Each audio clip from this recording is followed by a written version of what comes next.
there's so much bad news going on with pop culture, and there have been some wins here and there, but this is probably a very big win, and a win I'm extremely proud of because, man, oh man, I've been following this dude since 2005, man. I mean, I remember when I was in the sixth grade, and one of my friends from PE was reading Love Hina, and I read it, and I found interested in it. And he says also read his other series he has, Negima. So I started reading Negima as well.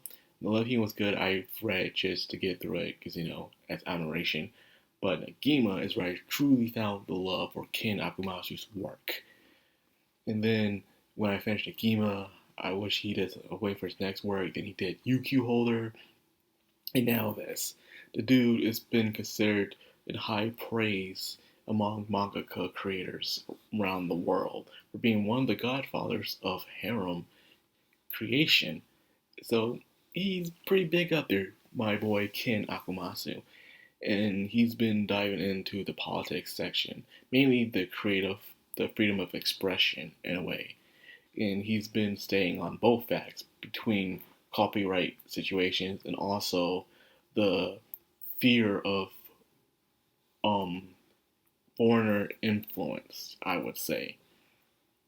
Fear that other foreign influencers will come into Japan and try to influence the way how the industry should work in a way, how it should, pander to a certain crowd, or it should censor or take away from that, or it should be up to the standards to their modern standards.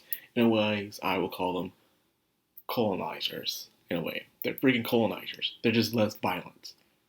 They're more indirectly less violent, I would say.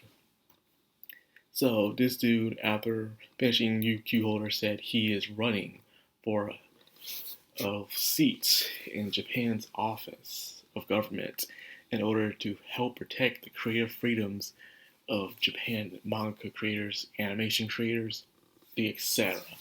He's been posting about this nonstop on Twitter while doing his finishing works. And I've been seeing this dude slowly out there campaigning, talking to people, constantly posting. This dude is up to date on social media. This is how you do a modern politician run today's date. It's not TV ads, it's Twitter, Facebook, YouTube. You're putting yourself out there, get yourself known.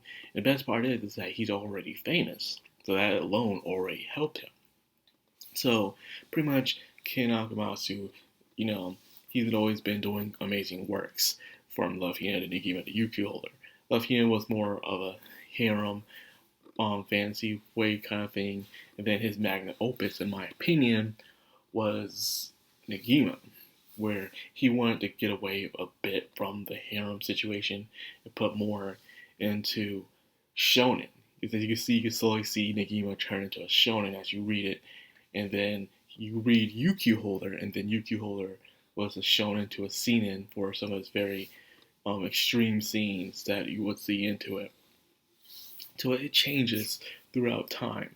And now, as he finishes last chapter of UQ Holder during February of this year, I was so upset. But then he posted he's running to help protect the freedom of expression in Japan. And like, wow, this dude just don't stop. He elevates himself bit by bit throughout time. And here he is. He won it. I already knew this guy was going to win it because of how influential he is, how a lot of people, especially over here in Western culture, are getting tired of how the new modern trends they're not good.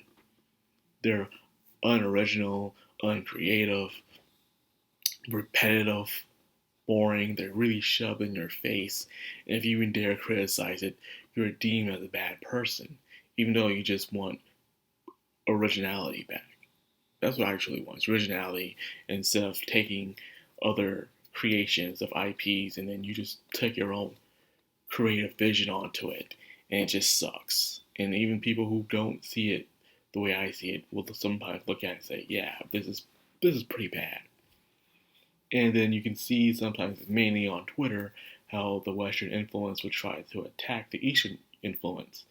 while trying to say they're all for all representations of culture. But when it's something they don't like, they try to force their influence onto people.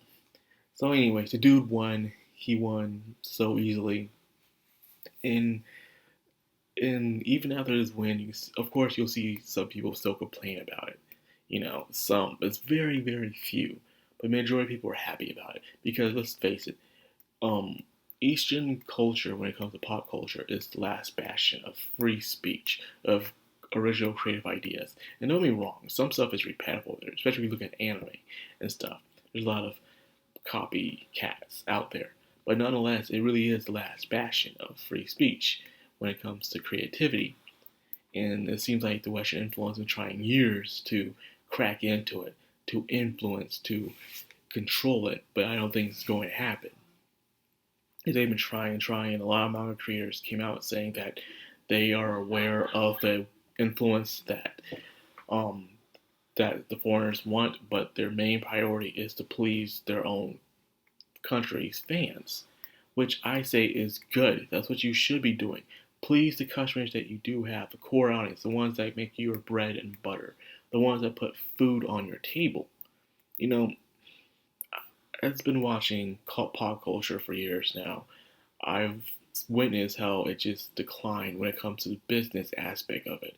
It's completely wrong. For some reason in the West, they can't create anything, take anything out without controversy being behind it. Like the only way for this thing to get noticed is for controversy, and that's it. Where in Japan, they can just release a product, whether it's anime, video games, or whatever, and it will be judged by its merit. People will say, well, look at the product, examine the product, test it out, and say, you know what, I like this, and they can trend. So, anyways, I'm just happy about Ken Akumasu flying just up there, and we'll see what he'll do. It's sometimes you get the seat doesn't mean you can always do everything you want with that said seat, unless you pull a couple of strings. So we'll see. The dude, before he even got into politics, was talking to the higher ups before about the warnings of the influence of foreigners in a way.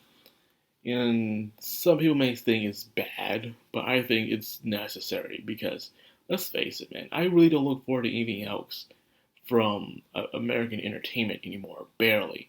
It's very few things now. I barely watch. Disney, not interested anymore. DreamWorks, and it's just bad. And all the other shows I do like are ending. So Japan's the only thing I have left. Manga, light novels, video games, the anime, of course, and even how well they do the live action films are just way better than what Hollywood does. So you can already see my little pet peeve of that. So, anyways, congratulations to Ken Akumasu. You definitely deserve it. And just keep fighting the good fight. Anyways, I hope you guys enjoyed the video. If you did, like, comment, subscribe, and of course, hit that bell icon. This has been Macron on Anime. Signing out.